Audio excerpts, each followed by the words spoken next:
అందరికీ నమస్కారం. ఈరోజు మనం ఒక చాలా చాలా ప్రత్యేకమైన తత్వశాస్త్రం గురించి మాట్లాడుకుందాం. ఇది ఒక ఆసక్తికరమైన గ్రంథం నుంచి తీసుకున్నది.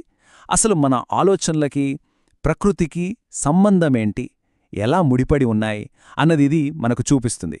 సరే, ఇక ఆలస్యం చేయకుండా లోపలికెళ్ళిపోదామా? ఇప్పుడు చూడండి, ఈ మొత్తం విశ్లేషణకి గుండెలాంటిది ఈ ఒక్క వాక్యం.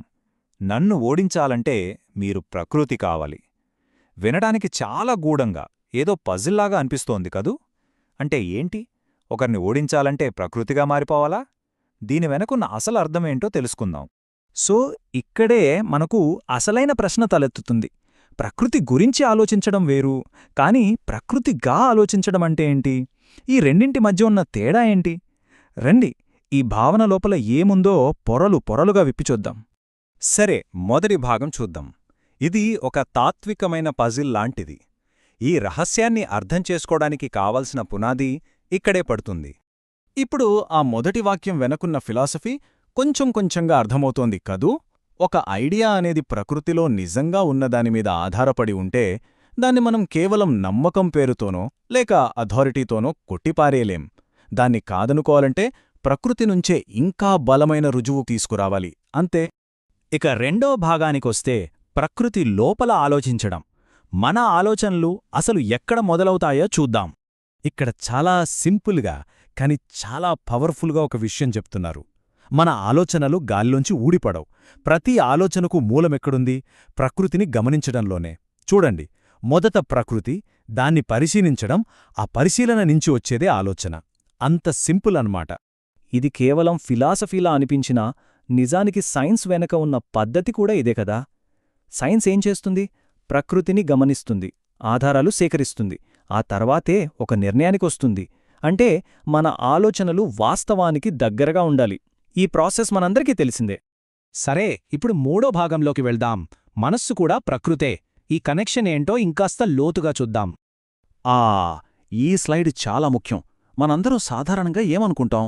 మనుషులు ప్రకృతికి వేరు, మనం దానికి పైన అని ఒక భ్రమలో ఉంటాం. కాని అసలు నిజమేంటి?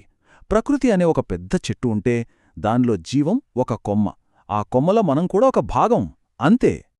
దీని వెనకున్న బయోలాజికల్ రీజన్ చాలా సింపుల్. మన ఆలోచనలు ప్రకృతికి వేరేవి కానేకావు. చెప్పాలంటే మన ద్వారా ప్రకృతే తనను తాను అర్థం చేసుకుంటోంది. ఆలోచించండి, మన మెదడు దేనితో తయారైంది?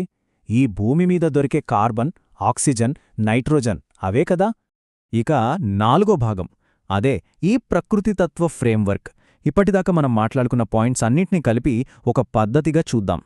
ఇక్కడ చూడండి, ఇదే ఆ పూర్తి ఫ్రేమ్వర్క్. ఒక 5 స్టెప్పుల ప్రయాణం లాంటిది. పునాది ఏమో ప్రకృతి. అక్కడి నుంచి పరిశీలనతో మొదలుపెట్టి అమాయకత్వం, అవగాహన అనే మెట్లెక్కి చివరికి ప్రకృతితత్వమనే స్థితికి చేరుకుంటాం. అంటే ప్రకృతితో పూర్తిగా కలిసిపోవడమన్నమాట. చివరిగా 5వ భాగం, అంటే ఒక బ్యాలెన్స్డ్ మైండ్సెట్.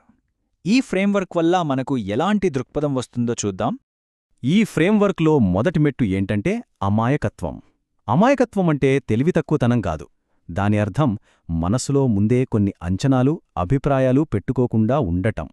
ఒక విషయాన్ని చూసిన వెంటనే ఒక నిర్ణయానికి రాకుండా దాన్ని ఉన్నది ఉన్నట్టుగా గమనించడం.